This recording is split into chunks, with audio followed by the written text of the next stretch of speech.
जब भी कभी आपके लिए इस तरह का कोई जन्म लेने वाला प्राणी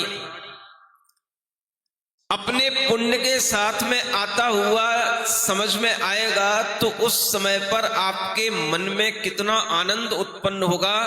यह आनंद वह मां और पिता ही महसूस कर पाते हैं, कोई दूसरा महसूस नहीं कर पाता। माता पिता का आनंद उन्हें अनुभव में आता है, बाकी के सब लोगों का आनंद उस सब हलचल को देख करके होता है, देवों के आवागमन को देख करके होता है। और वह तरह तरह के आयोजन की जो बड़ी बड़ी तैयारियां होती हैं, ऐरावत हाथी पर बिठाने की।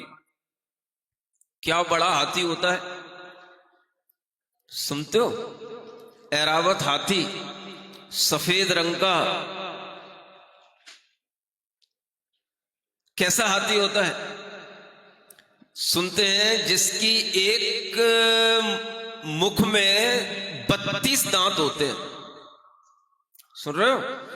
एक एक दांत पर इतने बड़े बड़े दांत होते हैं। एक एक सरोवर होता है, उस पर कमल होते हैं, उस पर महल बना होता है, उस पर देवियां नृत्य करती हैं। और 108 कमलों पर, एक एक दांत पर 108 कमल, और न जाने कितना बड़ा बड़ा वर्णन है। ऐसा वह ऐरावत हाथी होता है जिसको देख करके लगे कि 3 लोग ही यहां पर हिल करके चल रहा हो।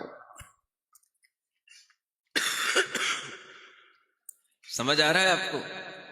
ऐसा ऐरावत हाथी जिस पर और कोई नहीं बैठ सकता। सौधर्म इंद्र भी तभी बैठता है जब उस तीर्थंकर बालक को बिठाने के लिए वह तत्पर होता है। अलग से सौधर्म इंद्र ऐरावत हाथी पे बैठ के कभी यात्रा नहीं करता। वह ऐरावत हाथी कब तैयार होगा? जब तीर्थंकर बालक को बिठाना होगा।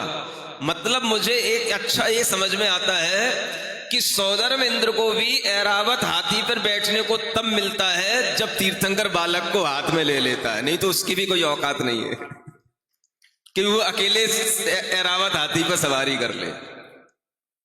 सुनते हो कि नहीं? तुम्हें लगता है जो भी चीजें बनती हैं वह सब सौधर्म इंद्र बना लेता है।